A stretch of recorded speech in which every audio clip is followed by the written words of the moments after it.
আর আপনি নিজেকে এত ছোট কেন মনে করছেন? আপনিও আল্লাহর সেই বান্দা, যে বান্দা আমি, যে বান্দা আর 10 জন মানুষ। আল্লাহ পাক আপনাকেও ভালোবাসেন, আল্লাহ পাক অবশ্যই আপনাকে ভালোবাসেন। জীবনের দীর্ঘ সময় পর্যন্ত আপনি আল্লাহকে ডাকেন নাই, আল্লাহ আপনাকে ফেলে দেয় নাই। আল্লাহ আপনাকে খাওয়ান, এখনো পরান, বাঁচিয়ে রেখেছেন, আল্লাহ নিয়ামত দিয়েছেন। আল্লাহ আপনাকে ভালো না বাসলে এমনি করেন? আল্লাহ পাক অপেক্ষা করছেন কবে খালি আপনি আসবেন আল্লাহর কাছে, এসে বলবেন আস্তাগফিরুল্লাহ ওয়া আতুবু ইলাইহি। আল্লাহ পাক অপেক্ষা করে বসে আছেন আপনার জন্য। আপনি কোথায় যাচ্ছেন? ফাআইনা তাযহাবুন। আল্লাহ পাক বলেছেন ফাআইনা তাযহাবুন, কোথায় যাচ্ছ তোমরা? কোথায় যাচ্ছেন? টাকার পিছনে, স্ত্রীর সন্তান, ভোগবিলাসের পিছনে? আল্লাহ অপেক্ষা করছেন আপনার জন্য। আসেন, সিজদা করেন, ওয়াসজুদ ওয়াকতারিব, সিজদা করেন, নিকটবর্তী হন। আল্লাহ আপনার জন্য অপেক্ষা করছেন। যাবেন না আল্লাহর কাছে? আল্লাহ পাক সবাইকে আল্লাহর কাছে ফিরে আসার তৌফিক দান করুন। এটাই হোক আমাদের কাছে আসার গল্প, এটাই হোক আমাদের কিসের গল্প? কাছে আসার গল্প। আমাদের জেনার গল্প দরকার নাই। ওদের কাছে জেনা হচ্ছে কাছে আসার গল্প, যার ব্যাপারে আল্লাহ বলেছেন লা তাকরাবুজ জিনা, ওর ধারের কাছেও যেও না, আর তারা ওইটাকে বলবে কাছে আসার গল্প। ওয়া ইন্না ইলাইহি রাজিউন। আল্লাহ পাক আমাদের যুবক যুবতীদেরকে হেদায়েত দান করুন, পিতা মাতাদেরকে পরিবারে অনুশাসন বজায় রাখার তৌফিক দান করুন। আমাদের এই কাজগুলোর প্রতিফল কিন্তু আমাদেরকে ভোগ করতে হবে। আমাদের মেয়েদের, আমাদের ছেলেদের, তাদেরকে আমরা কিভাবে বড় করছি এটার হিসেব কিন্তু আমাদেরকে চুকিয়ে দিতেই হবে। পিতামাতাদেরকে বলবো সচেতন হয়ে যান। আল্লাহ পাক তৌফিক এনায়েত করুন, আমিন। আর যারা ওই পথে চলে গেছেন তাদের উদ্দেশ্যে একটা কথা বলবো, সেটা হচ্ছে যে এটা একটা মোহ, একটা ভ্রম। বাস্তবতা হচ্ছে যে আপনাকে প্রতিশ্রুতি দিচ্ছে সে আপনাকে অনেক ভালোবাসে, আদতে সে আপনাকে ভালোবাসে না। আদতে সে আপনার অবস্থানকে ভালোবাসে। আপনি আজ হোক আর কাল হোক এটা বুঝতে পারবেন যে সে আপনাকে ভালোবাসে না, আপনার অবস্থানকে ভালোবাসে। আপনার অবস্থান যদি ভালো থাকে সে আপনাকে ভালোবাসবে, অবস্থান ভালো না থাকলে ভালোবাসবে না। একইভাবে আপনি একটা মেয়ের কাছে যে ভোগবিলাস চাচ্ছেন, একটা ছেলে একটা গায়রে মাহরাম মেয়ের সাথে ফ্রি মিক্সিং করলে তার একটাই উদ্দেশ্য থাকে, সেই মেয়েটাকে ভোগ করা। সুযোগ পেলেই সে মেয়েটাকে ভোগ করে ফেলবে। আর একইভাবে এই মেয়েও দেখবেন আপনার যতটুকু সামর্থ্য আছে, অর্থবিত্ত যা যা আছে, এটাকে সে ইউজ করার চেষ্টা করছে তার স্বার্থে। বাস্তবিক অর্থে দুজন দুজনকে ভালোবাসে না মোটেই, দুজন দুজনের স্বার্থকে ভালোবাসে। ভালোবাসা আল্লাহর পক্ষ থেকে আসে। কখন আসবে? যখন আপনি হালালের উপর থাকবেন, যখন আপনি বিয়ে করবেন হালালভাবে। অচেনা একটা মেয়ের প্রতি দেখবেন আল্লাহ পাক এমন ডিভাইন একটা লাভ দিয়ে দিবেন, ওয়াজআলা বাইনাকুম মাওয়াদ্দাতা ওয়া রাহমা। আল্লাহ পাক তার পক্ষ থেকে উভয়ের মাঝখানে হৃদ্যতা, ভালোবাসা, মহব্বত দান করবেন। বলেন সুবহানাল্লাহ। এটা ডিভাইন, আল্লাহর পক্ষ থেকে আসবে, ঐশ্বরিক। আর বাকিটা হচ্ছে পৈশাচিক, শয়তানি, প্রবৃত্তির দাসত্ব, ভোগবাদী। এগুলো খেয়াল রাখবেন। এতে করে যা হবে, আপনি একবার আপনার ইজ্জত হারায় ফেললে কখনো ফিরে পাবেন না। অদ্ভুত বিষয়, মানে এই বিষয়গুলোকে আমরা কিছু মনেই করি না। এখন আমরা কিন্তু কিছু মনেই করি না, মনে করি এটা একটা মানে সোশ্যাল কালচার। গার্লফ্রেন্ড বয়ফ্রেন্ড থাকবে, একটা সোশ্যাল কালচার। এভাবে যে কত ছেলে কত মেয়ে, লক্ষ লক্ষ কোটি কোটি নিত্যদিন জেনা করছে, আল্লাহ ভালো জানে। আল্লাহ পাক আমাদের যুব সমাজকে হেদায়েত করুন, আমিন। আর যে প্রশান্তির জন্য আপনি তার কাছে যাচ্ছেন সেটা তার কাছে নাই।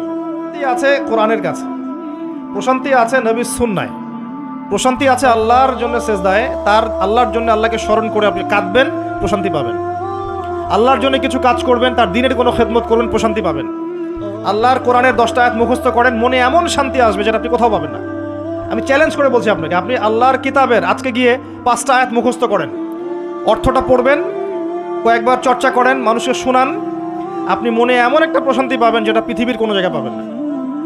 এখানে প্রশান্তি এত এত বেশি মাত্রা আসবে, যার খবর যদি ওই পশ্চিমারা জানতো তাহলে আমার কলিজায় বোম মেরে উড়িয়ে দিত। কথা বুঝতে পারেন নাই? আল্লাহর পথে চললে যে প্রশান্তিটা পাওয়া যায়, এর খবর যদি ইসলামের শত্রুরা জানতো তাহলে মনের বোমা মারত। তারা জানে না কি প্রশান্তি এখানে পাওয়া যায়। আপনি যে প্রশান্তির জন্য এখানে যাচ্ছেন এটা ওখানে নাই। কোরআনের কাছে আছে, সেজদায় আছে, নামাজে আছে, তাহাজ্জুদে আছে, আল্লাহর জিকিরে আছে। আর নেককার স্ত্রীর কাছে আপনি প্রশান্তি পাবেন। এটা আল্লাহ আপনাকে গিফট দিয়েছেন। আদম আলাইহিস সালামকে আল্লাহ পাক দিয়েছেন না? তার একাকী বোধ হচ্ছিল জান্নাতে, আল্লাহ পাক সঙ্গিনী সৃষ্টি করেছেন। এখানে আপনি প্রশান্তি পাবেন, বাকিগুলো প্রশান্তির উৎস নয়। পরে দেখা যাবে ওখানে ছ্যাঁকা খেয়েছে, খেয়ে তারপরে মাদক সেবন করবে, তারপরে মিউজিকের কাছে যাবে, তারপরে দেখবেন যে পতিতালয়ে যাচ্ছে, তারপরে গুন্ডামি করবে, জীবনটা উচ্ছৃঙ্খল হয়ে গেল। কেউ কেউ আত্মহত্যাও করবে, কারণ হচ্ছে ওই যে শুরুতে একটা মেয়ের সাথে প্রেম করে ছাকা খেয়েছে, ওখানে প্রশান্তি খুঁজেছে, শয়তান এদেরকে নিয়ে খেলেছে, একবারে দুজনের জীবন নষ্ট করে ফেলেছে। আদতে কি হলো, মুসলিম উম্মাহ থেকে 2টা নক্ষত্র ঝরে গেল। হয়তো ওই যুবককে দিয়ে দিনের কোনো খেদমত হতো, এখন আর হলো না। হয়তো ওই যুবক তার যৌবনকালটা ইবাদত করে কাটাতে পারতো, আরও সে ছায়া পেত, আর পেল না। শয়তান সাকসিড, শয়তান জিতে গেল। এই হচ্ছে বাস্তবতা। বাস্তবতা বোঝেন, আল্লাহর কাছে ফিরে আসেন, আল্লাহ আপনার অপেক্ষা করছেন। আসবেন না আল্লাহর কাছে?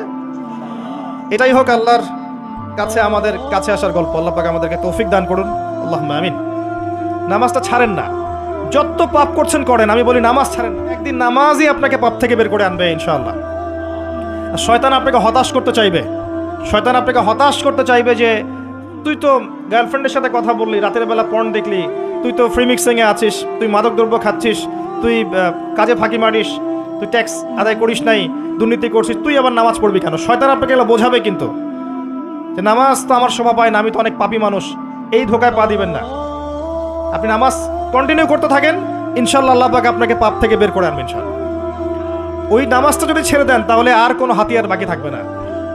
আর আপনি যত পাপ করেন না কেন, মায়ুস হবেন না, মন ছোট করবেন না। আপনার একটা সেজদা, যে সেজদা আপনি চোখের পানি ঢেলে দিয়েছেন আল্লাহর কাছে, যে আল্লাহ আমার ভুলগুলো তুমি মাফ করে দাও, আমার তওবা তুমি কবুল করো, ইনশাল্লাহ দেখবেন ওই একটা সেজদা যদি কবুল হয়ে যায়, আল্লাহ পাক আপনার সব গুনাহ মাফ করে দিবেন ইনশাল্লাহ। হতাশ হবেন না। শয়তান হতাশ করতে চাইবে মানুষকে, শয়তান মানুষকে হতাশ করতে চাইবে। এমনকি আপনার যদি পাহাড়ের ওই ঋণ শোধ করার ব্যবস্থা আল্লাহ পাক করে দিবেন ইনশাআল্লাহ তাআলা।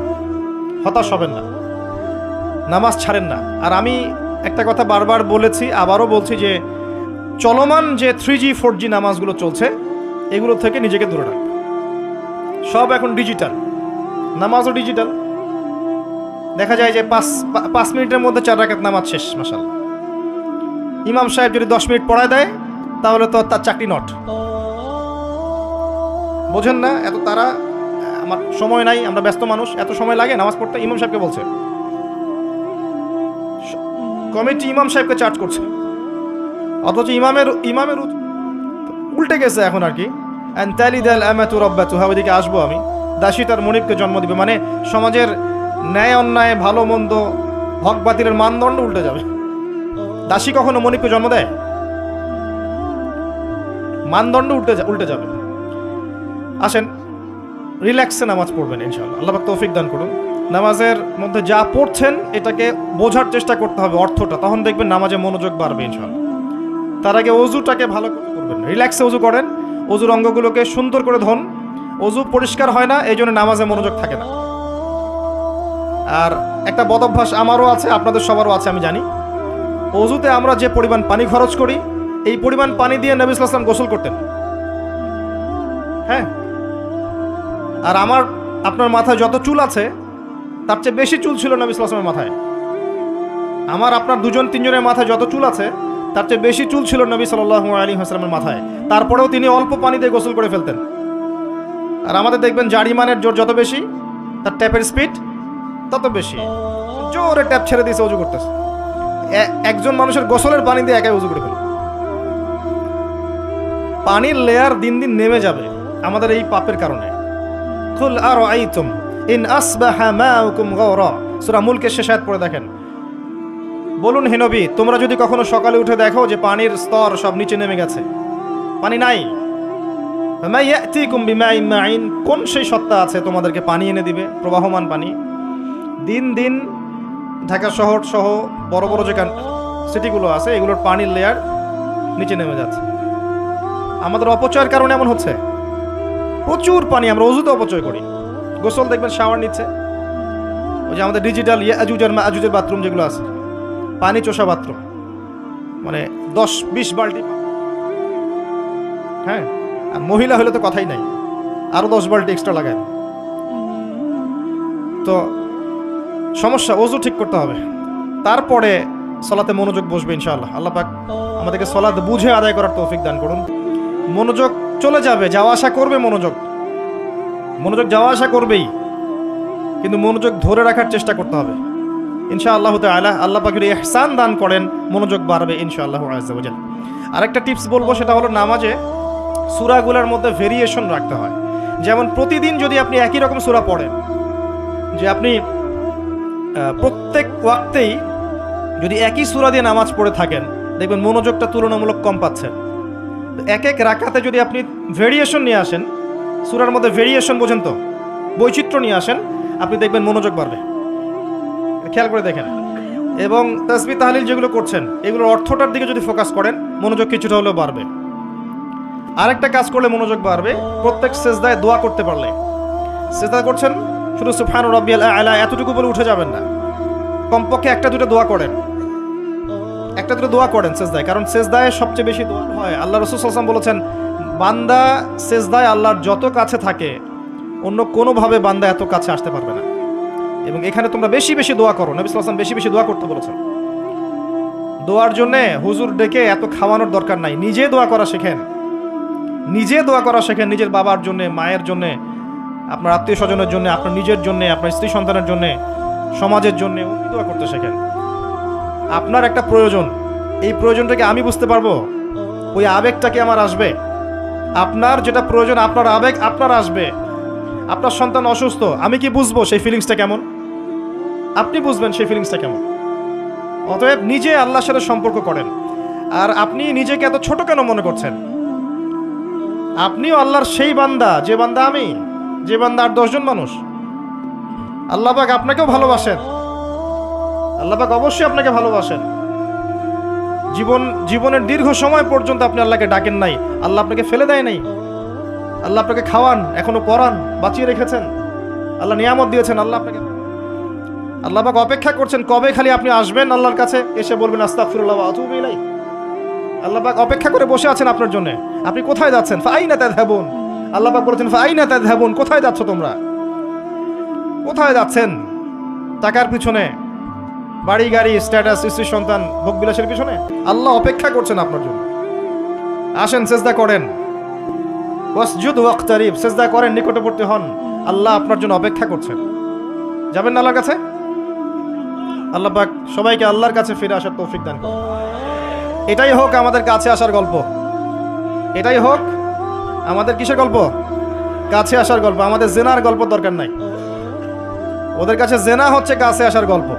যার ব্যাপারে আল্লাহ বলবে জেনা, ওর ধারের কাছেও যেও না, আর তারা ওইটাকে বলবে কাছে আসার গল্প। ইন্না লিল্লাহি ওয়া ইন্না ইলাইহি রাজিউন। আল্লাহ পাক আমাদের যুবক যুবতীদেরকে হেদায়েত দান করুন। পিতা মাতাদেরকে পরিবারে অনুশাসন বজায় রাখার তৌফিক দান করুন। আমাদের এই কাজগুলোর প্রতিফল কিন্তু আমাদেরকে ভোগ করতে হবে। আমাদের মেয়েদের, আমাদের ছেলেদের, তাদেরকে আমরা কিভাবে বড় করছি, এটার হিসেব কিন্তু আমার পিতা মাতাদেরকে বলবো সচেতন হয়ে যান। আল্লাহ পাক তৌফিক এনায়েত করুন, আমিন। আর যারা ওই পথে চলে গেছেন তাদের উদ্দেশ্যে একটা কথা বলবো, সেটা হচ্ছে যে এটা একটা মোহ, একটা ভ্রম।